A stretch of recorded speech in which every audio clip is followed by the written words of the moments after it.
And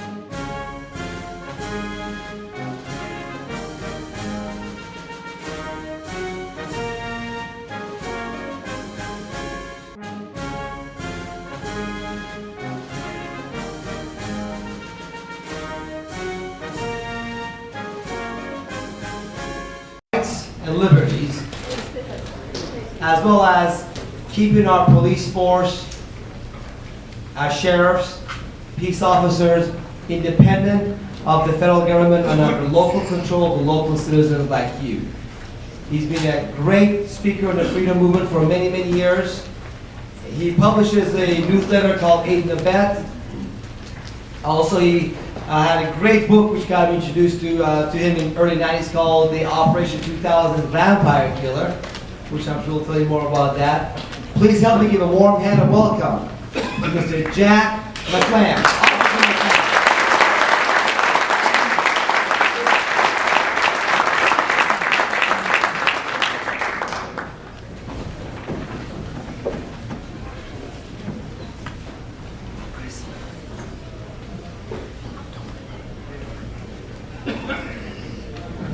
Start my clock here so that Paymon can't short me on time. I got you.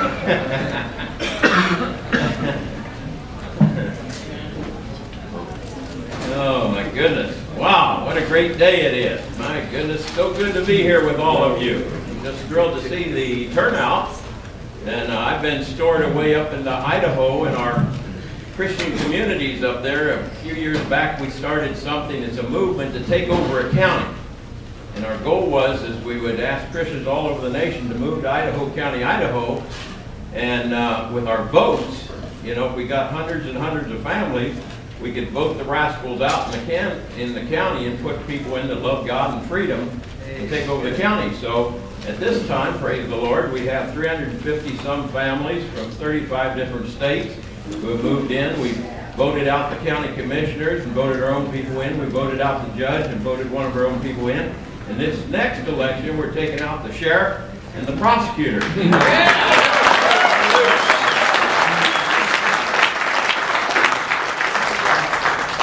But I don't get out much anymore. You know? There's a lot of work to do in taking over a county, and we want to thank the great people from Idaho who are a lot of Christian people that love the Lord and love freedom up there in Idaho anyway, in Idaho County specifically.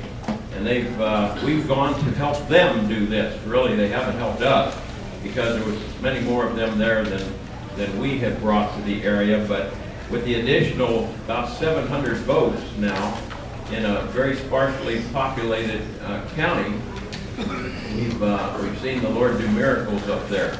All it takes is for God's people to get out of the prayer closets and get out of the churches and back into the street, like's happening here, and we start taking the country back. And of course, we got a lot of people that aren't Christians that are helping us do it too. So that's always wonderful because it's not just all Christians doing it, but a lot of people that love freedom too that we work with, atheists, you know. Even some of the liberals are helping us because they love freedom. And I will say to you that I'm standing before you today as the most highly decorated officer in the history of Phoenix, Arizona Police Department, but also the most fired officer in the history of because of some things I'll tell you about in a few minutes. But I give the credit to all the liberals on the city council and on the commission that when the police chief fired me for writing to my fellow officers about the Constitution and about saying no to immoral and unlawful orders to a publication I started, every time that I was fired for writing, the city council and the commission, city commission that reviewed firings from the police department, all of them liberals, every single one, they voted unanimously to put me back to work every time because they said I had a First Amendment right to communicate with my fellow police officers. So don't count out the liberals that love freedom too, because we work with those as much as we work with anybody else. We have a lot of differences and some great arguments, but I mean, our goals are to try to have freedom, and so I'm just blessed to be here today be off my mountain, even though I love it up there. We're having a great time taking back this county. But it's good to be back with people from the nation that have come together to do these things in the big city atmosphere. I've been in the big city my whole life, except for the last 5 years. I was born in Washington, D.C., raised in D.C., and we call it the dark continent today because it's bringing darkness over America. But raised in Washington, or Arlington, Virginia, and Alexandria. And then I moved out to Los Angeles and lived in Santa Monica after my military days in the Vietnam War, and went into business there. God blessed me, and I was successful, and lived there for about 7 years in Southern California here, and enjoyed the great diving out Zuma Beach and all the way down Newport Beach and all the areas diving out there, and shot a lot of good big groupers and everything in the kelp bed. So I loved it out here for years. But then from this big city, I went over to Phoenix, the 6th largest city in the United States, and became a police officer over there quite unexpectedly. And so I had never experienced being in the outback, as I call it, up there in the Great Rocky Mountains, in a population of only 14 to 15,000 people in a county. It's amazing, because I ran for sheriff for Maricopa County, Arizona, and we had 3 million people voting there. And I came in second, which doesn't earn you anything in politics, but came in with the second highest votes. And so it's just different when you decide that you're going to get involved in politics in the counties which have a small population. And I'll tell you what, few people can have a tremendous impact on the politics in these counties. And we had a great impact in Maricopa County with 3 million people, and almost won the sheriff's race when I ran for sheriff of Maricopa County. As you know, the toughest sheriff in the West, Joe Arpaio, is the sheriff there now, and he's a buddy of mine, but he's a federal agent, and that's bad. Don't ever vote for a federal agent as your sheriff, because you will get a federal agent. So I've talked to Joe many times. When the feds come to town, I say, Brother Joe, you just serve coffee and donuts and turn the keys over to him. And he laughed, because he is an old federal agent, you know. But anyway, it's good to be with you today, and I want to spend a few minutes just telling you I want to dedicate my talk today to some good buddies of mine, some very fine people in uniform who have gone before me.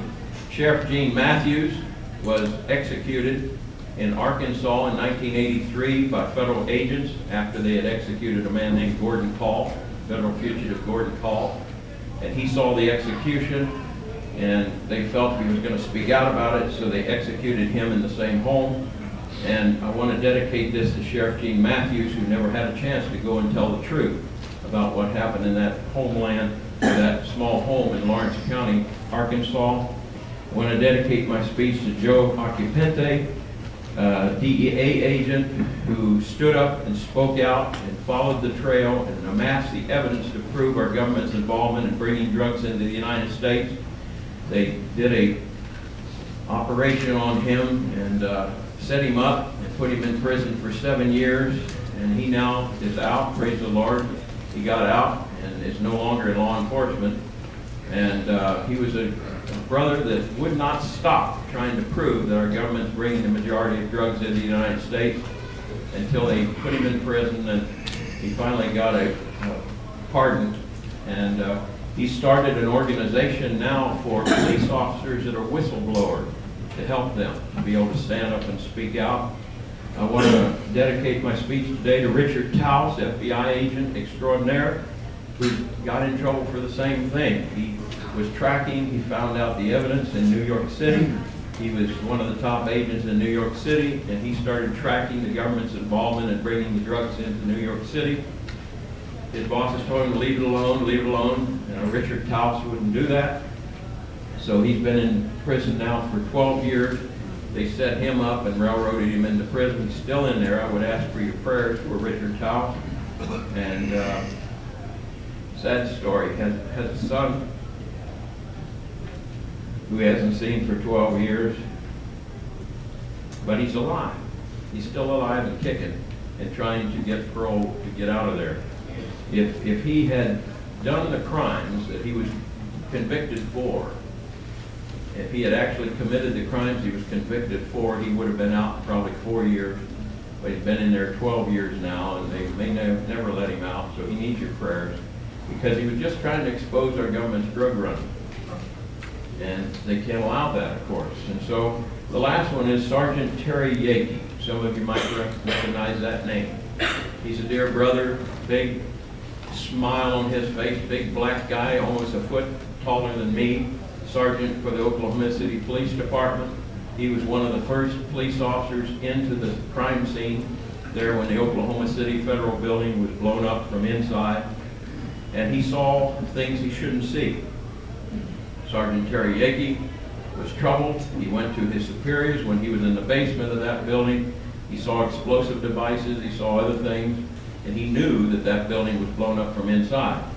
Well, his bosses told him to forget it, forget what you know, and just go back to work and keep your mouth shut. So Sergeant Terry Yakey went forward on his own, trying to bring together the evidence and individuals that would testify to prove that the government blew up the Oklahoma City building themselves from the inside. And he suicided himself. And he suicided himself by shooting himself in the head in his car out in the countryside from Oklahoma City. And then allegedly he cut his wrist, he cut his legs, the veins on his legs so he'd bleed to death. Then he crawled over a mile on his hands and knees over a fence and finally died. His car was filled with blood. There's a blood trail. Now that was a suicide that he committed because he wouldn't stop trying to pursue the truth of who actually blew up the Oklahoma City building. So that's my list of people I want to dedicate my talk to today. Very brave and honorable people who had served in uniform and as agents of the United States.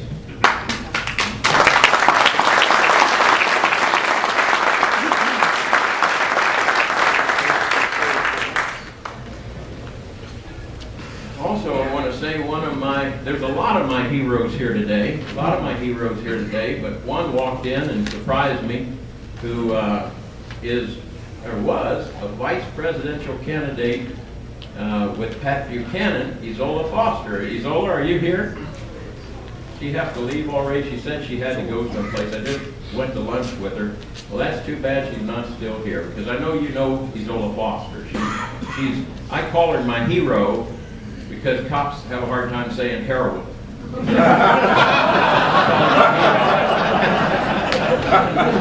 Anyway, it was good to see Isola. What a great lady she is. And I vote for her for president, I'm telling you right now. She loves the Lord, and she knows about who the enemies of God and freedom are in this nation. We were talking again at lunch, and what a wealth of knowledge that lady has. So it's good to see her today. And a lot of you came by the booth that I've seen for years, have come to our seminars and the big preparedness expos that I was blessed to go to for many years. So it's good to see all of you again. I want to thank Paymon and his wife April and Freedom Law School for this wonderful event. Let's give them a big hand.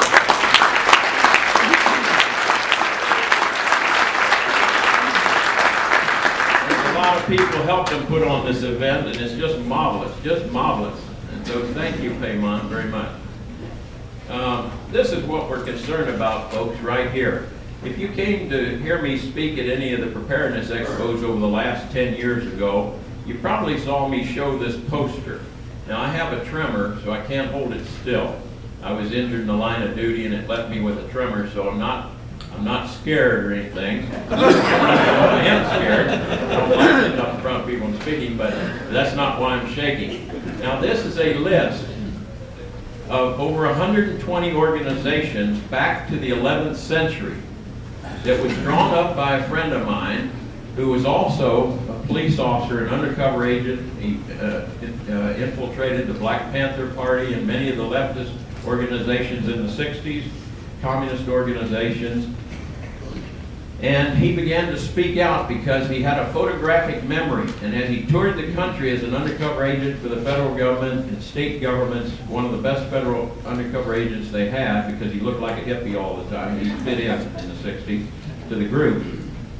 And he drew this up when we sat one night from memory. He's got dates and places and names of organizations way back to the 11th century, 120 groups that he laid out, showing the right and the left of the political spectrum has always been controlled by the center of the political spectrum. So they're both the same. And so you can read on this satanic conspiracy of rule of the world is what he named it. And his name was David Gamir. And when he refused to stop talking about these things, they threatened him and told him he would be killed or put in prison for years. The federal government did. David was a good patriot and he refused. And so he left us this before he died. And we have these at Aiden Police and Military Newsletter on constitutional issues. And I just wanted to share it with you because it's a very good piece of history that he drew out that night at the table. And I had a copy of it after he perished very suspiciously with a very fast-moving cancer when he refused to stop talking and going around the nation speaking out. He had a photographic memory, and anywhere he went, he could remember dates, times, places, and everything, so he became a very big danger to the federal government and those that control the federal government behind the scenes. So this is what we're talking about here. 11th century, he says that's when it really began to cook. You know, it happened in the, before that, of course, the dark side, God and the dark side. You know, it's happened a long time ago, but he started at the 11th century listing organizations on the right and left, showing how they're all controlled from the middle. So when we're talking here about forces that are involved in a conspiracy,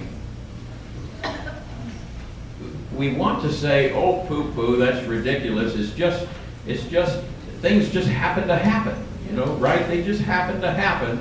And it just so happens that things are not happening well right now.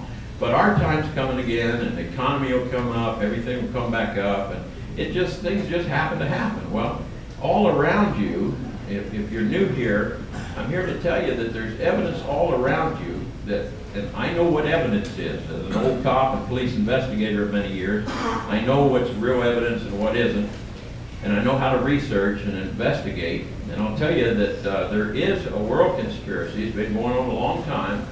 And we're in the climax of it now, because what is happening before us right now is our president, who is allegedly this great conservative Christian man, which some of you know the truth, has taken over for the Democratic Socialists, and we now have a Republican socialist in the White House who's finishing us off. And it's happening very rapidly now, because when a Republican gets in, especially if he carries a Bible, the Christians just go back to sleep. They go to sleep, go in their prayer closets, and start looking up as space sheep awaiting to get the heaven out of here.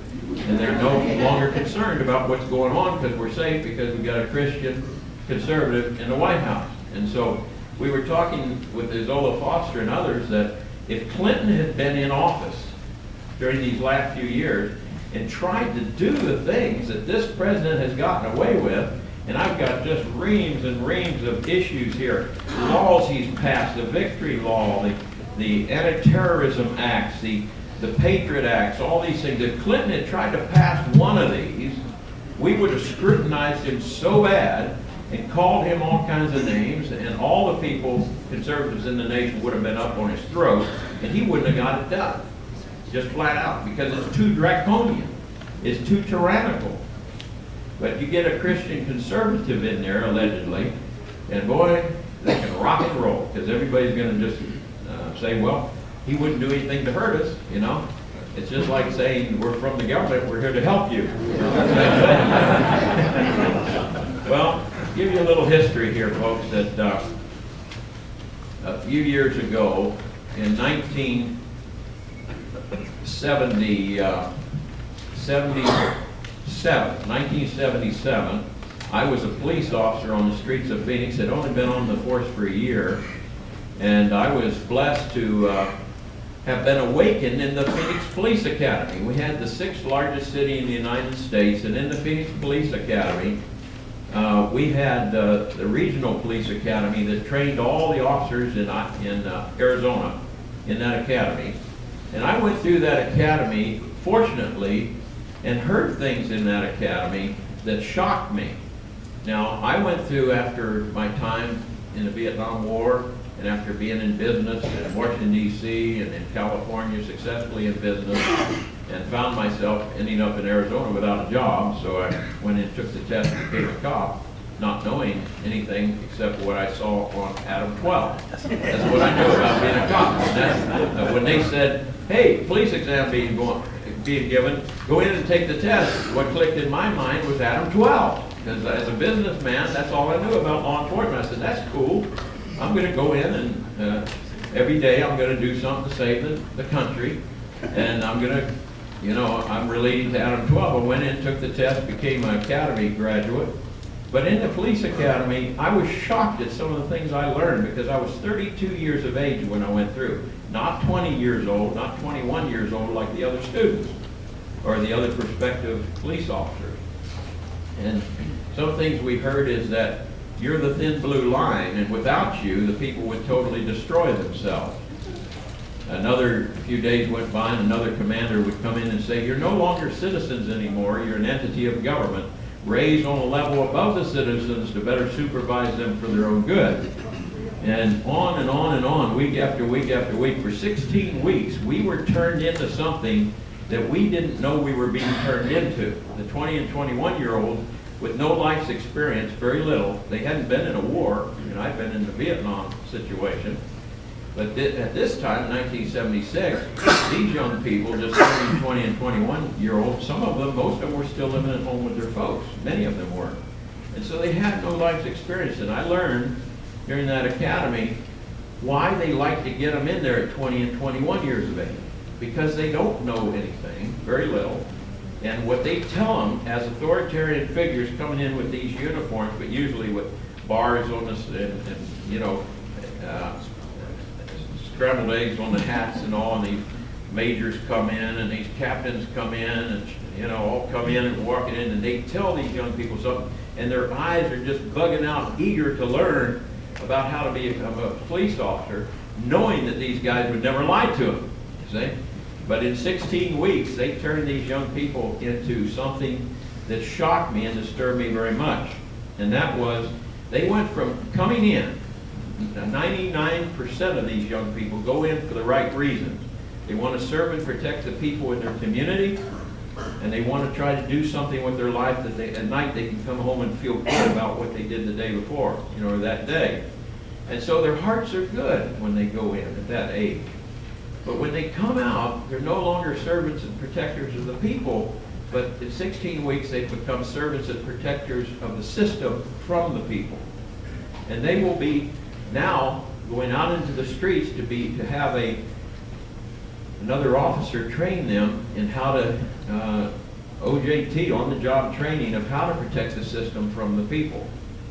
And it's sad, but it was up to me to decide if I was going to become a servant protector of the people, or going to be a protector of the people, or a protector of the system. Well, I decided that I would keep my head down for a few years, and I'd learn how to be a cop, because I didn't know anything about it. So within the first couple of years, I did just that. I applied myself. I did the best I could, tried to keep these things I knew and were learning on. I didn't know about any of this. I just knew that these young people were no longer servants and protectors of the people. You know, they weren't there for that. Now, yes, if they get a hot call, turn on red lights and siren, they come to your house, and perchance we're there in time, we're going to protect you. That's a fact. But there's much more to it than that. There's most of the time, of course, we're not there in time to protect you, so you better be ready to protect yourself. We come and take the reports and send either the morgue wagon or the ambulance over to take care of what we find at your house. But these young people are good-hearted, and I could see that. And so for 2 years, I tried to become a cop. I tried to learn my business and learn it the best I could. And in 2 years, I was blessed to work in the high-crime area of South Phoenix. And I mean to tell you, it's a war zone. And you know what I'm talking about. There's some war zones around here because I lived here. And even then, way back then, it was a war zone in certain parts of Southern California. Sadly, but it's not gotten any better.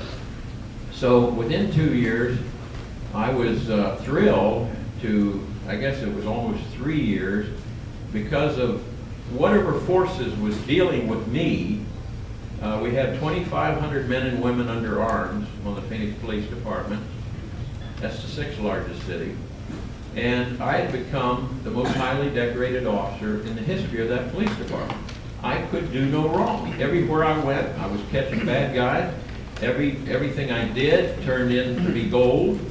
You know, I started a program called the Officer Friendly Program, which was my idea to go into the little black and Latino school system, the elementary schools, teach them about stranger danger and teach them about how to play safe and so forth in uniform. And I'd go in this uniform, and the Sears Roebuck Foundation heard about it and made it into a national program, and it was all over the United States. Did a couple of films of me doing the Officer Friendly Program and sent it to all the police departments. I could do no wrong. And I didn't know why this was happening to me. I'm an average guy, and the officers around you can tell you that. They couldn't understand why I was winning all these awards and catching all the bad guys, solving arsons, numerous arsons a month, arrests, robberies, all these things. And I'm going, I don't know. I don't know what to tell you. Well, I know now, because I was going to go and have a great fall from grace. And so after my 3rd year, I couldn't hold it back anymore. I had to speak out, because I had been told to do things immoral. I'd been given orders to do things immoral and lawful, and it was for the greater good. It was for the good of society as a whole, and they have all these little terms that they use. Are you a team player, McLamb, or are you not? You know, are you going to, not protect your fellow officers, the protection where we circle the wagons around an officer that's done something wrong and protect them and lie for them and everything else. And I finally had enough.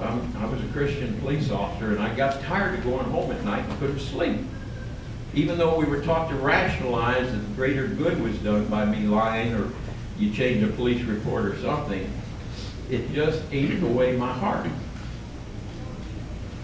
And I could see where it was leading. I could see very well that if you were trusted to lie on something not insignificant, because a lie isn't insignificant, but lie to protect the city from somebody suing it, you know, you violated somebody's rights, and they put you all in a big room and they say, okay, all you officers that were at the scene last night, we want you to go in this room and get your police reports correct and the same, because we don't want anybody on the witness stand saying that this happened and that didn't happen, and not being the same. So we would change our police reports, and we protect the system from the people. You see, that was very important, because at that time, even in 1976, there was a new philosophy in America. God was dead.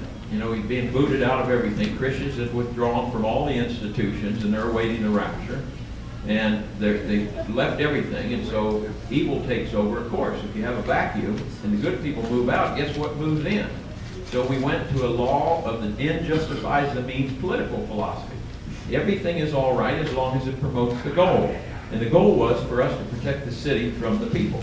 Because if the city dies, if the government dies, that's God. You see, that's the highest authority. Those Supremes and those black dresses, that's the highest authority in the land today, you know?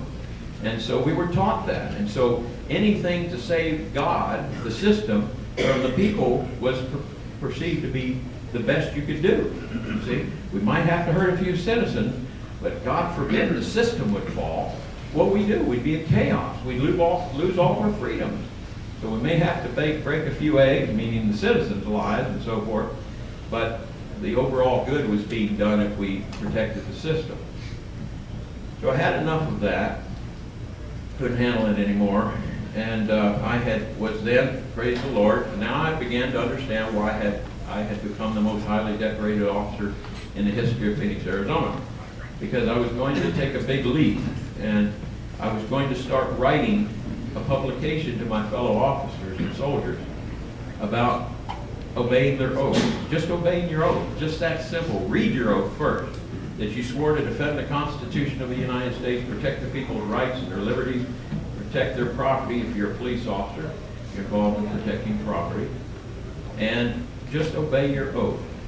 Read it first, and I would write the oath and have officers read it, and say, this is what you swore to. You swore an oath to this before God. You would do these things. And I'll tell you what, my life changed tremendously from the day I started writing that. The first letter was A Lawman Speaks for Liberty. Just a simple 3 pages that I'd written down. And I'd sent it off across the United States to very high level publications to print my 3 pages of A Lawman Speaks for Liberty.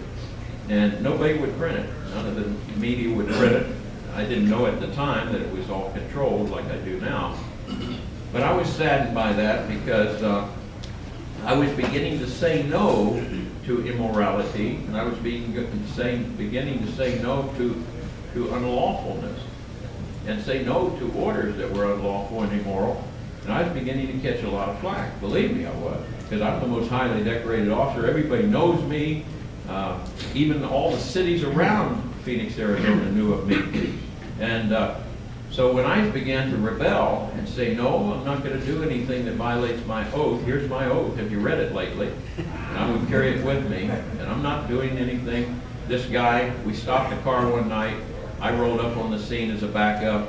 This poor guy had a gun on his front seat, which is lawful in Phoenix, you know. And it's in full view. And the officers didn't like him. He had a bad attitude. So we were supposed to do an attitude adjustment.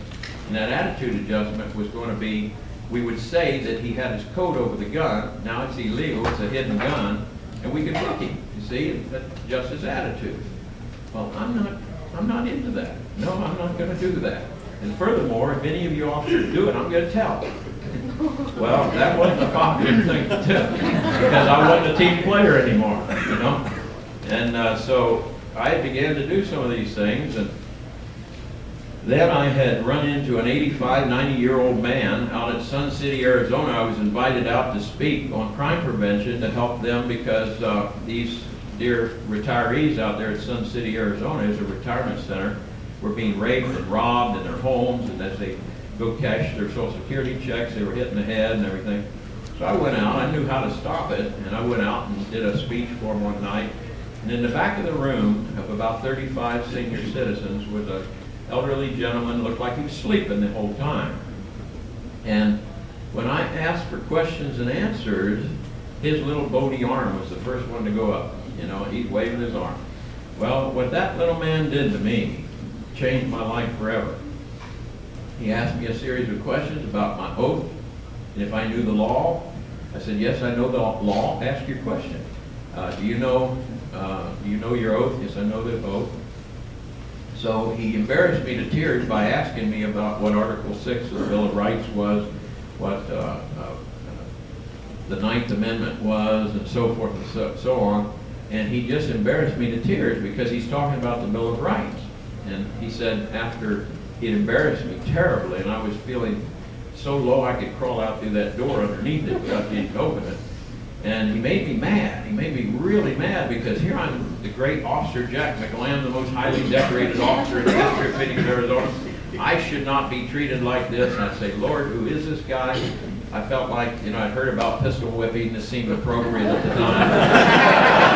I didn't do it. But he embarrassed me so bad I got angry.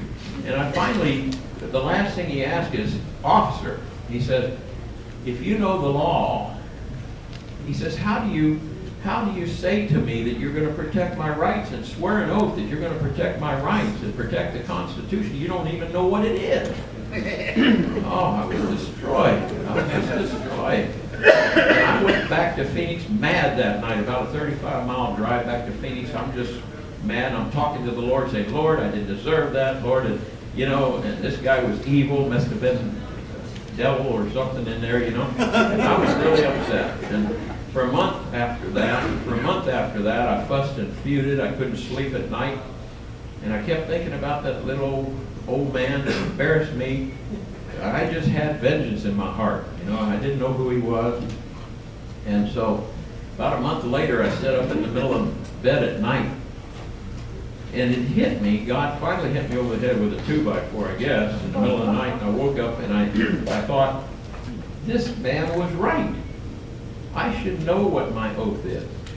I should know what I swore to. I swore to it in the military during the Vietnam War. same oath, basic oath. I didn't know what was in the Constitution. I didn't know what was in the Bill of Rights. How could I swear to that? And now as a police officer, once again, I swore to defend the Constitution, swore to protect the people's rights and liberty, and I didn't even know what it was. So I went out and got a copy of the Constitution, the Bill of Rights, and I read about it. And I was shocked. I was shocked because this little old man was right. I was a violator of my oath. And that shook me up. That really shook me because you that were in the military around here and here today, and some of you in law enforcement, I know some of you secret agents are in here being cool, but there's other officers in here I know, you know they're here. You know that we swore that oath. And most of you in here, probably like me, have never read the Constitution, so you don't know what you swore to. So how easy it is to use me in this uniform or in a military uniform to violate the Constitution, violate the Bill of Rights, violate your rights when the schools make it to where you don't know what's in the Constitution, you don't know what your rights are, and I'm talking about the general public, not you folks, you guys probably all know it, but I'm telling you how easy it is to use people in these uniforms against you when you don't know what your rights are, and I don't know what your rights are. We're just living under the greater good concept, you know, it justifies the means. And so when I read that, folks, I was shocked and found out that I was the problem. It wasn't that 85-year-old man back there, you know, that embarrassed me to tears. I was the problem. He was right. So I had a good talk with the Lord over that one, boy, I'll tell you. And I apologize for having such vengeance in my heart against this man that embarrassed me. Well, I became a different person then. After I read the Constitution, I took it in. I took the book. By the way, the library, the county library, had a hard time finding me a copy. They had to look for a long time to find a copy of the Constitution and the Bill of Rights. But I finally got an old copy that had been checked out in, I think, 3 years before, you know. Nobody uses that stuff anymore. They couldn't hardly find a copy. And, but I studied it, and I took it to work the next day. And I told my sergeant, I said, "Sergeant, do you know what this is?" And I laid the Constitution, the book of the Constitution on that table in front of him, and he says, "Yes, Jack, I know what that is. That's the Constitution, and it says the Bill of Rights. Yes, I know what that is." I said, "Do you know what's in here? Do you know what's in the Constitution and the Bill of Rights?" He says, "Well, of course I do. What, are you stupid or something, you know?" And I knew he did. I knew it. You know, I said, "Well, Sergeant, do you mind if I obey what's in here, and I obey by the Constitution and the Bill of Rights and uphold our oath, which says that we're supposed to defend the Constitution and people's rights?" He says, "Well, of course, Jack. Are you crazy?" He says, "Sure, we have to live by our oath." That's when I knew he didn't know what was in it. So I then caught the lieutenant. And see, I hadn't been promoted yet. I was on the fast move up to promotion because I was the most highly decorated officer and everything. So they all said one day I might be chief of police if I kept arresting everybody and, you know, doing all these things, winning awards. I won Officer of the Year twice, and almost the third year out of 2,500 officers. You would think if one guy wins Officer of the Year, he wouldn't win it again for 2,500 years. Because it's 2,500 officers, right? Well, I won it 2 years, and then third year almost came in second place, and all kinds of awards. And he said, "McLamb, that's okay with me. You can uphold, yeah, you're supposed to uphold your oath." Okay, so I met the lieutenant, I put the Constitution down in front of him and went through the same thing, and he sounded surprised. He says, "Jack, of course I know what's in the Bill of Rights and Constitution." I said, "Well, I'm supposed to uphold my oath, right?" He says, "Oh yeah, we all have to uphold our oath." That's when I knew he didn't know what was in it. And we were all violating our oath. And when I saw the captain, now the captain loved me because I was always winning these awards, national, citywide, you know, and Officer of the Year and everything, and the public, the media was showing me in the newspapers and all these things. Of course, the chief was there to take the accolades, see, because I worked for the Phoenix Police Department. So the chief loved me. You know, he wanted to adopt me as a son for them. But I asked him, I said, "Chief, do you know what's in here?" Well, he got offended. He got offended with me. "Jack, of course I know what's in there. That's the Bill of Rights and the Constitution." I said, "Well, Chief, I want you to know, I want to obey my oath. I want to uphold the Constitution, protect the people's rights and so forth. Is that okay with you?" Absolutely, that's what we live by, that's what we gotta go by, we all gotta uphold our oath. I said, thank you, Chief. I knew he didn't know what was in it. I knew it, because of the things we've been asked to do, that were direct violations of people's rights in the Constitution and everything else. The law of the land we were violating, for the good, greater good, of course, to protect the people, you see. So we had to do these things. Well, I went out and I started doing that. When they'd give me an unlawful or immoral order, I'd say no. And it was just a rumble started, and then it was like an earthquake started. The ground just began to shake a little bit, and then the buildings began to sway, and then things started falling on top of me, and my life changed, and I said no to tyranny, and I said no to corruption. It changed 180 degrees, and I'll tell you, they couldn't believe it, that this guy, Jack McLamb, who had won all these awards and always gone along to get along, and was destined for stardom in the Phoenix Police Department, would say no to orders, direct orders. And so they tried to fire me for disobeying direct orders, but when they analyzed it, sent it to the legal department in the police department, they found out I was right. That they didn't want to fire me and have me say that they gave me illegal orders, you know, and so they dropped it. Well, I began to be so persecuted and so hunted, and they assigned a sergeant to follow me night and day, paid him $17,000 a year at that time. That's way back in, 1980, about 1980. They assigned a sergeant to follow me night and day in the city, out of the city, to try to find me doing anything wrong so they could fire me. So that was his assignment. That's all he did. Now, we had women that were raped, and rapists that were out, promised they'd come back and rape them again. That I would say, sorry, we don't have the manpower, you're going to have to protect yourself. But I had this sergeant follow me around all the time, say, assigned to me. It was incredible. And so I got really depressed. And there was a saying among my friends who wouldn't associate with me on the Phoenix Police Department anymore, because if they got caught even being seen with me, their careers would end. And so I was pretty lonely, and I began to get closer to the Lord, that's for sure. But my buddies told me that I should turn my bulletproof vest around backwards, because it's more likely I'd be shot from the back than the front. It's kind of a joke. It was bad. And so I began to write my feelings down, and I wrote this little article, A Lawman Speaks for Liberty. And as I told you, I sent it out around the country, trying to get any officer anywhere that agreed with me. And would say, Jack, I want to join you and say no to immorality, unlawfulness, I want to uphold my own. Well, nobody would print it. None of the socialist, Marxist newspapers, controlled press, of course, was going to write anything like that in the paper. They liked the way the police were doing anything they're told by government against who they say to do it to, okay? So about 3 weeks went by, or 3 months went by, and I was pretty depressed. And all of a sudden, my mailbox fills up with mail from police officers and soldiers across the nation. 3 months later, in my heart, I can't tell you how excited I got, because I opened letter after letter, over 100 letters from police and soldiers that said, Jack, we're on board with you, we want to help you, try to get our officers and soldiers back on the side of the people, teach them their oath, teach them about the Bill of Rights and the Constitution. And it just raised my spirits beyond what I can tell you. It just really helped me, because I felt very alone, let me tell you, with the whole system. The state police gave me the title Traitor from Within, because if I saw an officer doing something wrong, and the sergeant backing him up, like changing police reports or anything, I would turn them in if they wouldn't stop. Now, I'd warn them first, and so I was pretty hated. But anyway, now I had 100 officers and soldiers around the nation who had written to me, and we started bonding together and networking. And that's when I started the officer, or rather our officer publication, police and military publication, Aid and Abet Police Military Newsletter on constitutional issues. Well, I don't have to tell you my career potential was over. And when I started writing this, they fired me.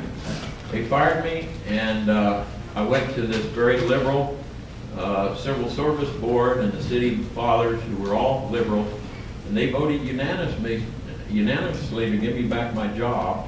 Then I was fired again, and so, as I said, I'm the most highly decorated officer, but the most fired officer in the history of Phoenix, Arizona. Now, what has come out of this is tremendous.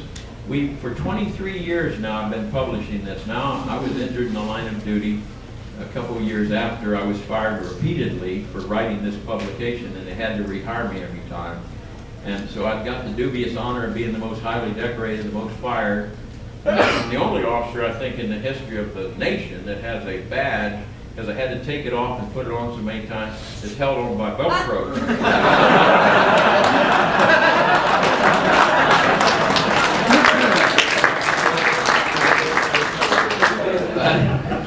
It just seemed appropriate, you know, when they'd ask for my badge and give it to them, when they give it back, I put it back on. But let me read you some great letters here. I'm just about out of time here. I got to end in just a minute. But I want you to be of good cheer, because it's not as black as you think it is out there. It's not all bad, because we've got a movement of police and soldiers, praise the Lord, that are saying no to tyranny today, saying no to immorality and unlawfulness like never before. I was injured in the line of duty, had to take a medical retirement a few years back. Illegal alien drug smuggler out of Mexico nailed me in Phoenix. He went to jail. I got him. He went to jail. I went to the hospital, and the city doctors wouldn't return me because I'd had so many injuries working in the war zone for so many years. But it's allowed me now to live on a police pension, a very small police pension, because I was never promoted, but to work the last number of years, 14 to 16 hours a day, and to answer letters and email and phone calls from police and soldiers that want to serve the American people again, want to do what is right, want to stop this tyranny in their local communities and this evil in their local communities, and at the federal level too, the state and federal level. And here's some of their letters, just to give you a few, because I want you to know that we are winning this thing. We're truly winning it. It's hard to see, I know, because there's so much evil coming so fast on us here because of the two, as Pat Buchanan said, that two wings, Socialist Party A, Socialist Party B, the two wings of the bird of prey that's preying on America, the Republican Democratic Party. So it's hard for us to see the good.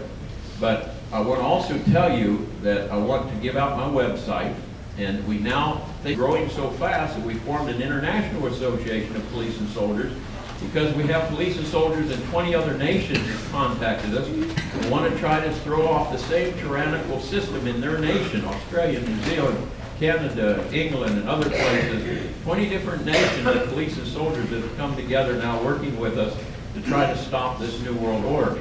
The best publication we have for young police officers or soldiers or hard-headed relatives that don't know what's happening and think you're crazy is Operation Vampire Killer 2000, back on my table over here.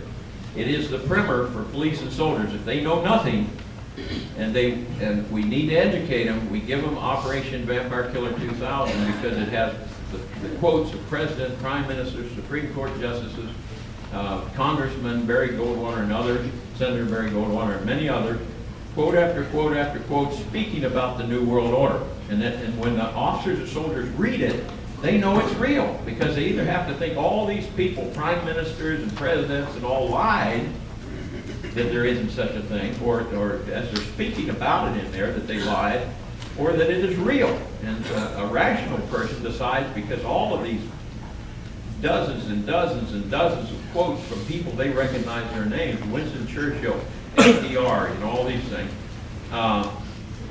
they have to realize after reading that 75 pages that this thing is real.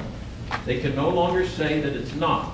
So that's the beginning of knowledge, because now they want to know more about it, and they contact us and say, hey, I was up all night. That's what most of them say. I started reading this thing and I couldn't sleep until I finished it. My gosh, this has been going on all these years. How can I find out more about it? What can I do? I don't want to be a part of this, and so forth. So Operation Vampire Killer 2000 on my table, we've got out 1 million almost 400,000 now in distribution.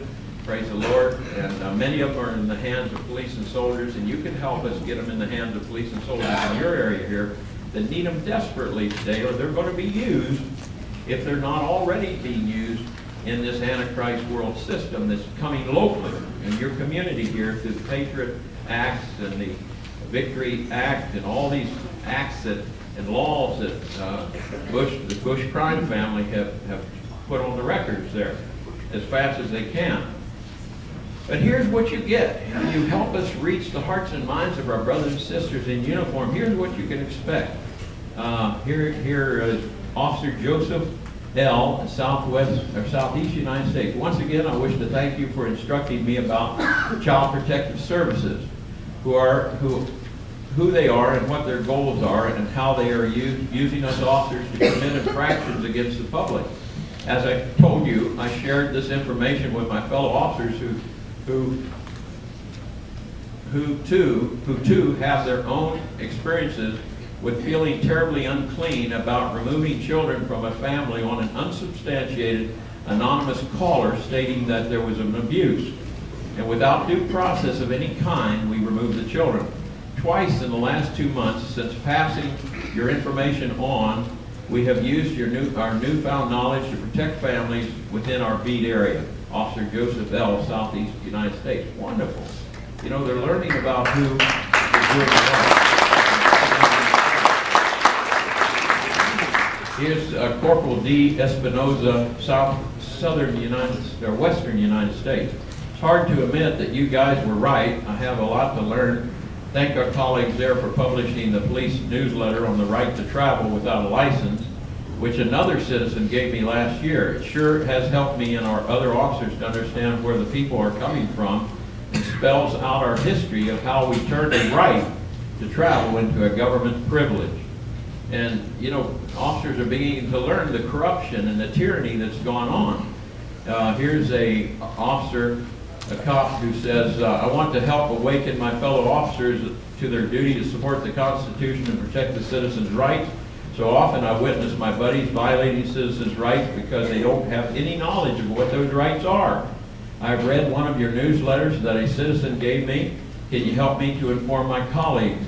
They get mad at me when I try to correct some of the acts that they're involved in. A man is never a prophet in his own town. True. So maybe they will listen to other officers who write about these issues and aid and abet. And there's so many stories here, folks. I've only got about 2 minutes left.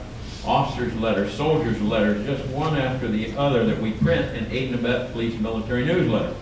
So if you have police and soldiers who need to be educated, and you do in every community, do what we do. We carry these in our cars, in trucks, and anytime we see a police vehicle or a military vehicle, and the officers are not in it, this is important. You walk up, put it under the windshield wiper, and get back in your car, and you leave. You split it. When they come out, they see written by police and soldiers. Ah, wonderful. And they take it in the squad car, they read it, and we got it. They read it, we got it. Okay?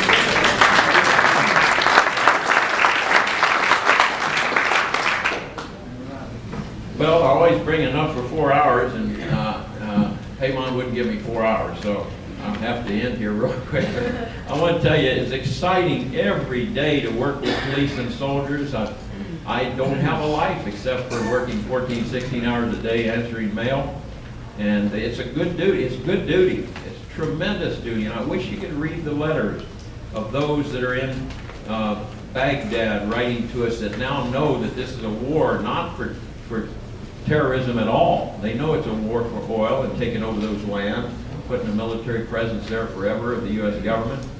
And we get them from Somalia, we get them from the countries that we've taken over and turned over to Antichrist forces. For example, we got letters from Serbia, where our soldiers are there, and they took out the Christians, destroyed the Christian Serbs, put them under the Muslim warlords now, and got rid of Slobodan Milosevic, who wasn't a Christian, but he stood up and said, I will not be a part of the New World Order.